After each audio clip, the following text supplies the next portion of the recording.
Hojii tokko bara 2022 kana sababeeffachuudhaan koreen deeggarsa waraana bilisummaa Oromoo biyya Yaman yookiin Konyaa Yaman keessatti argamtu waamicha hawaasa Oromoo Yaman sanaa fi naannoo isiitti argamtu hundaafuu taasisee jira. Koreen deeggarsa waraana bilisummaa Oromoo guyyaa waraana bilisummaa Oromoo kana sababeeffachuudhaan ammajjii 7 qophii deeggarsaa waboo qophii addaa qopheessee jira. Hawaasni keenyaas kan Yaman sanaa fi naannoo sanaatti argamaniis egaa waboo tumsuuf dirqama Oromummaa akka ba'ataniis asumaan koreen kun keessatti tuqee jira. Kanaafuu gaa waamicha koree deeggarsa waraana bilisummaa Oromoo kana gartee hawaasni keenyaas dhaga'ee owwaatee akka gaa guyyaa kana boonsee qophii addaa kanarratti hirmaatee ayyaaneffatumullee asumaan gama keenyaan itti dhaammanna. Egaa waamichi koreen gartee deeggarsa waboo kun godhee jiru kunis guyyaa waamicha kanaa irrattis hooggansi waraana bilisummaa Oromoo karaa sooshaal miidiyaatiin qophii addaa kanarratti ni dhiyaatu. Almaakiyya falmataa biyya goota jajjabee abbee laal waboo aboo laal waboo. Egaa harka fuula daawwattootaa fi hordoftoota bilisootii fi ashama akkam jirtu. Egaa irraan tana akkuma beekamu qophii addaa jijjiirraa bara haarawaa 2022 ilaalchisee qabannee isiniif dhiyaannee jirra. Dursaa baga ittiin gahee jijjiirraa bara haarawaa bara 2022 ammajjii 1 guyyaa waraana bilisummaa Oromoo isiniin jechuun barbaada. Kanatti aansuudhaan qophii keenyaa kan addaa irratti keessummaa tokko qabannee isiniif dhiyaannee jirra. Egaa daawwattootaa fi hordoftoota keenya nu waliin turtii gaarii isiniin jedha.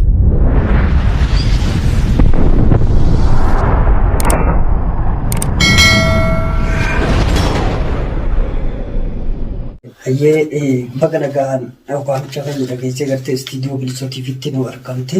Baga nagaan nu argan. Egaa dursaa maqaan kee eenyu? Daawwattoonni keenya fuula bilisootii fi irraan si daawwatan maqaa keetiis si baruu fedhanii asuma maqaa kee nu ibsiifi. Egaa daawwattootaa fi hordoftoota bilisootiif arraan tanaa wanni isinii qabanne duraan dursee maqaan kiyyaa Saddaam Naanjaanii Saddaam Farahan. Egaa bareedaadha. Saddaam Farahan baga istiidiyoo teenyatti mucha keenyaas kamajjee nu argamte. Egaa jijjiirraa bara haarawaa bara kana bara 2022 seenneeti jirra. Egaa jijjiirraan bara haarawaa akkuma beekamu ammajjii 1 guyyaa waraana bilisummaa Oromooti.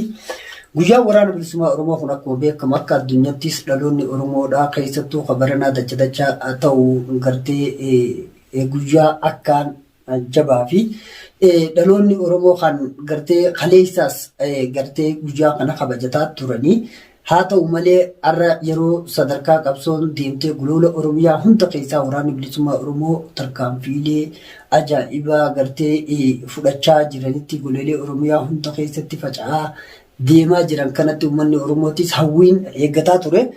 Egaa amma ayyaana kana uummanni Oromoo goleewwan addunyaa jiran hunduu biyya keessaaf alaanis ni ayyaaneffatan jeetiin anis amanaa eeggataa ture waan ta'eef haaluma sanarra jiru.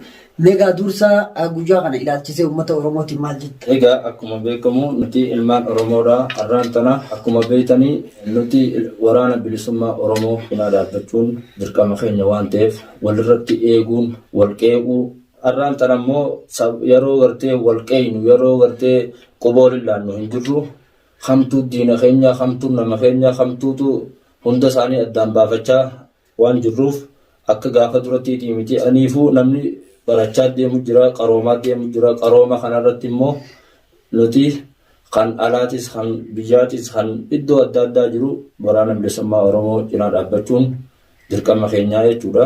Eegaa ayyaana amajjii 2022 ilmaan Oromoo kan biyya alaa fi keessaa jirtan addunyaa tana hundarra jirtan bakka itti isiniin ga'e bakka walumaanuu ittiin nu ga'een isiniin jaa Egaa bareedaadha. Sirra deebi'ee qaqqaalii fi sabboontota ilmaan Oromoo wareegama lukkuurraa hanga lubbuutti baasaa jirtan hunda keessan biyya keessaaf biyya alaa jirtan maraanuu guyyaa kabajamaa seena qabeessaa majjii tokko guyyaa waraana bilisummaa Oromoo bara 2022 kana baga ittiin isin gahe baga walumaanuu ittiin nu gahe isiniin jechuun barbaada. Egaa guyyaan kun kan kabajamuu fi isa dabre irraa waan dabre irraa mudannoo nama mudatte irraa muuxannoo kajijjiirraati akkasumas isa wareegame kan ittiin yaadatanii gumaa isaa ittiin baafataniif qaranii waadaa ofii haaromfatanii jechuudha. Guyyaan kun kan akkaan jabaadha akka Oromoottis guyyaa jechuudha.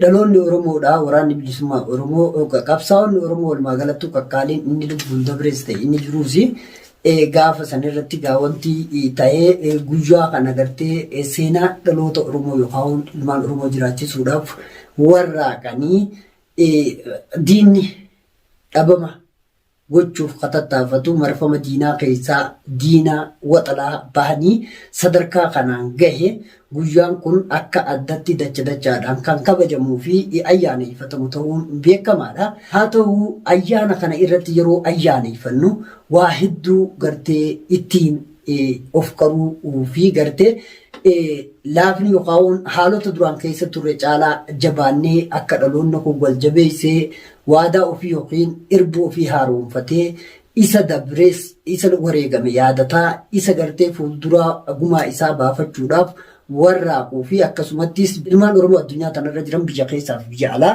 bifa jabaa ta'een ijaarsa isaanii cimsatanii tolfatanii waraana ofii duuka hiriiruudhaan wal hiriirsuudhaan waan isarraa eegamu waan barbaachisaa ta'e hundaa'uu godhatanii ka duraan caalaa ammas of qaranii daranuu jabaatanii hojjetanidha.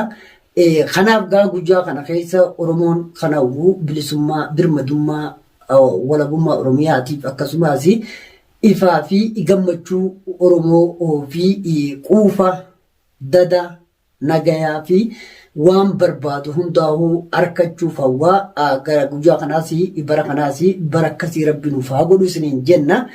Kanaaf uummanni Oromoodhaa addunyaa kanarra jirtan hundi keessanuu amma asirra deebinee baga ittiin isin gahe baga walumaanuu ittiin nu gahe isiniin jecha. Egaa guyyaa kanarratti dhaloonni Oromoo eessaa jiru ayyaana kana ni ayyaaneffatu. Kanarratti dhaamsaa fi ergaa xiqqoo takkaan qaba. Ergaa nu qunname takka qabna. Ergaan nu qunnamte tunis ammajjii tokko bara 2022 kana sababeeffachuudhaan koreen deeggarsa waraana bilisummaa Oromoo biyya Yaman yookiin Konyaa Yaman keessatti argamtu waamicha hawaasa Oromoo Yaman sana'aa fi naannoo isiitti argamtu hundaafuu taasisee jira.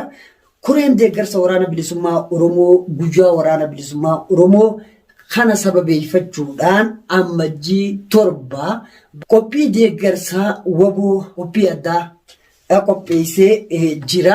Hawaasni keenyaas kan Yaman sana'aa fi naannoo sanaatti argamaniis egaa waboo tumsuuf dirqama Oromummaa akka ba'ataniis asumaan koreen kun keessatti tuqee jira.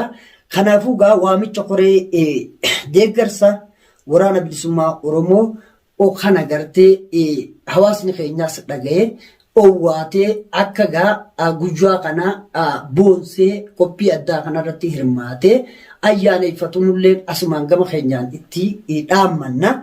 Egaa waamichi koreen gartee deeggarsa waboo kun godhee jiru kunis guyyaa waamicha kanaa irrattis hooggansi waraana bilisummaa Oromoo karaa sooshaal miidiyaatiin qophii addaa kanarratti ni dhiyaatu. Kanatti aansuudhaan yeroo isaan gartee qophii isaanii yookiin sagantaa ayyaanichaa eegalaniis sa'aatii 2 waaree booda iddoo yookiin bakki ayyaanni kun itti geggeeffamu Saafiyaa Buufiyaa Sheeybaanii cinaadha.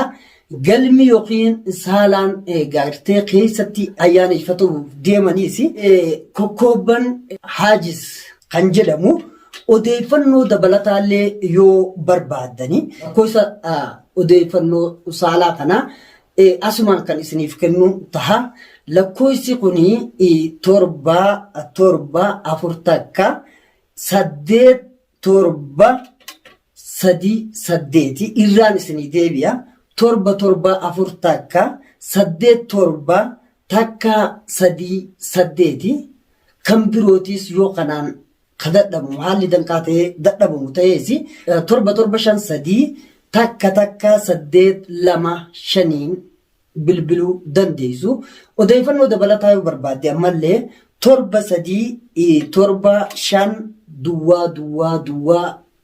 7 arkachuu ni dandeessu. Kanaafuu waboon gaachana ummata Oromooti. Akkasumas waboon hegeree Oromiyaa fi hegeree Oromooti. Waboon akkasuma irree koo, irree kee, irree ishee, irree isaanii, irree ilmaan Oromoo hundaati. Kanaafuu waamicha koree deeggarsa waraana bilisummaa Oromoo Yaman yookiin Konyaa Yamanitti taasiseen hawaasni Oromoo Konyaa Yaman Sana'aa keessa jiraniif naannoo isaa jiran akka owwaattanii qophii addaa tanarratti hirmaattan dhaamsa koo dabarfachuu fedha. Egaa kanarratti waan hawaasa keenyaan jettu qophii akkanaatu jira. Galatooma isinillee ulfaadhaadha. Egaa daawwattootaa fi hordoftoota keenya wanni isinii dhaabuu barbaadu wanni waliin matuma kiyyarraa kaasee obboleeyyan kiyyarraa qabii hunda keenyaaf walii dhaamuu barbaannu maali yoo jettan nuti ilmaan Oromoo kan dabre jira bara amma haaree seennu kana maal gochuu qabna? Bara dabre akka itti baafne fuula duraa kana akkamitti ummata keenyaa wajjin deemuu qabnu. Isinii galee saniifuu nuti immoo ilmaan Oromoodha kan ala jirtan kan biyya jirtan nuti waraana bilisummaa Oromoo cinaa dhaabbachuun dirqama keenya. Maaliif yoo jettan warri biyya keessa jiru sirna mootummaa gabroonfataa firraa buqqaasuun hawaasni keenyaas cinaa waraana bilisummaa Oromoo cinaa dhaabbachuun dirqama keenya. Bareeda akka uummata keenya kana uummata gartee koree deeggarsa waraana bilisummaa Oromoo Konyaa Yaman yookiin biyya Yaman Sana'aa fi naannawa Sana'aatiif koreen deeggarsa waraana bilisummaa Oromoo kun waamicha godheetiif jira.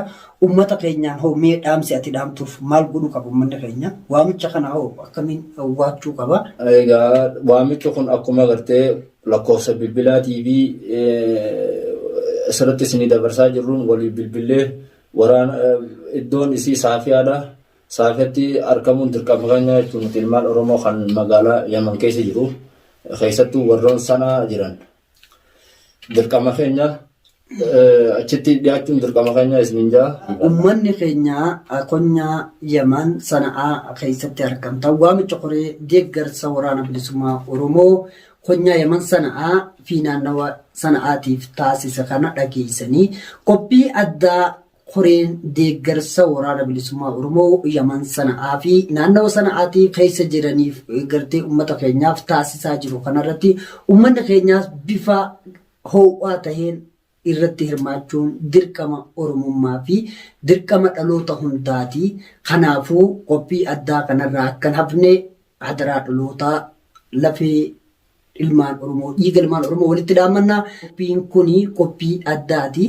Inni hunduu akka irratti hirmaatu asumaan waamicha keenya isiniif goonaa. Kanatti aansuun dhaamsa wayii qaba.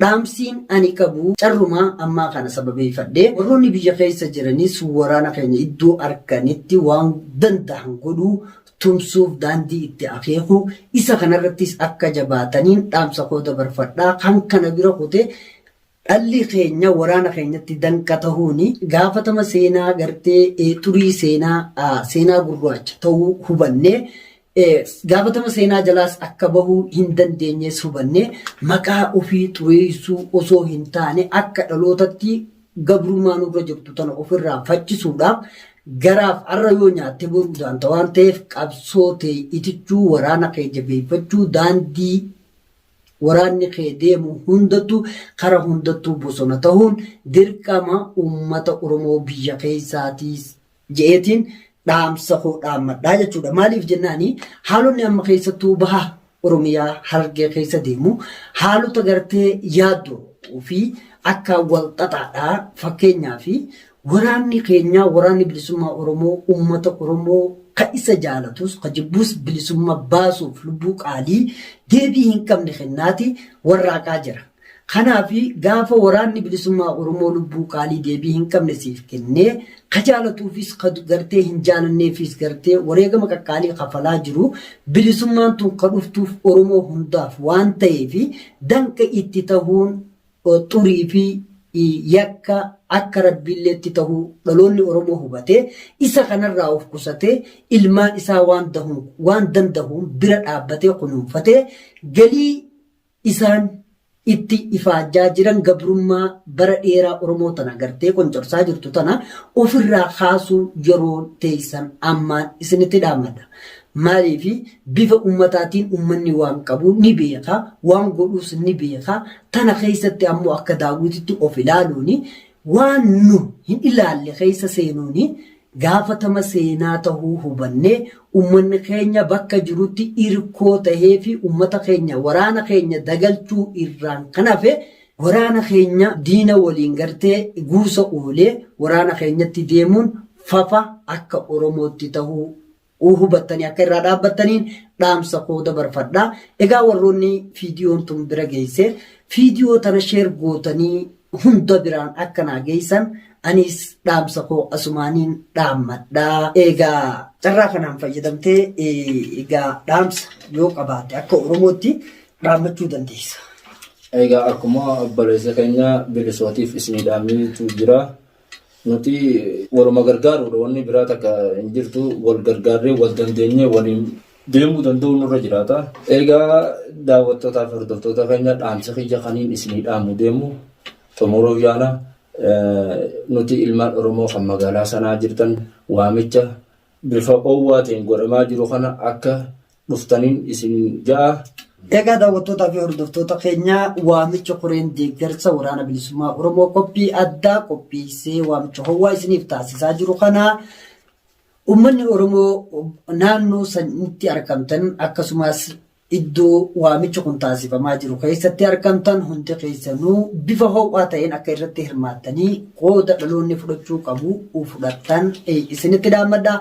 Kanaafuu qabsichi sadarkaa irra jiru eenyuyyuu wal naman gaafachiisu waraanni bilisummaa Oromoo wanti inni irra jirus kan nama wal gaafachiisu miti. Jijjiirraa bara haarawaa amajjii tokko kanaafuu gartee diina waliin kabajataa jira. Tarkaanfileen isaan fudhataa jiran silalleefuu akka dhalootatti dhaloota duraa tokkanaa miti. Kanaafuu dhalli keenya kan Yaman sana'aa fi naannoo sanaatti argamtan qophii addaa koreen deeggarsa waraana bilisummaa Oromoo konyaa Yaman qopheessee kanarratti akka hirmaattan dhaamsa keenya dabarfannaa.